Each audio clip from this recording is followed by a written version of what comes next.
ఆకాశవాణి వార్షికోత్సవ వేడుకలు ఘనంగా జరిగాయి. ఈ సందర్భంగా 1936 నుంచి 2026 వాయిస్ ఆఫ్ నేషన్ లో భాగంగా 2K రన్ వాగ్దాన్ నిర్వహించారు.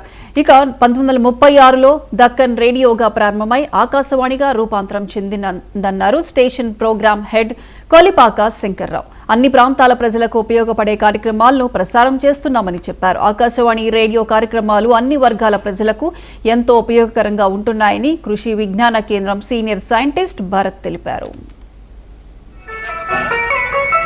ఉత్సవాలు అనేది దేశవ్యాప్తంగా ఈ రోజు అన్ని ఆకాశవాణి కేంద్రాల్లో జరుపుకోవడం జరుగుతుంది.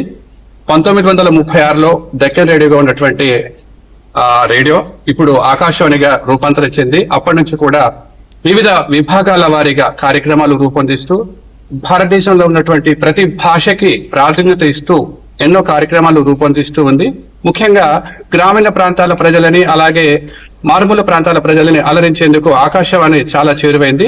ఇప్పుడున్న మాధ్యమాలన్నీ కూడాను అభివృద్ధి చెందని సమయంలో ఒక ఆకాశవాణి మాత్రమే ప్రజా మాధ్యమంగా కొనసాగింది. మరి ఎన్నో ఉపద్రవాలు వచ్చినప్పుడు, ఎన్నో ప్రళయాలు వచ్చినప్పుడు కూడాను ఆకాశవాణి వెన్నుదన్నుగా ఉంటూ ప్రతి సమాచారాన్ని క్షణక్షణం ప్రజలకి చేరువేసింది. అలాంటి ఆకాశవాణి ఈ రోజు 90 సంవత్సరాలు జరుపుకుంటుంది.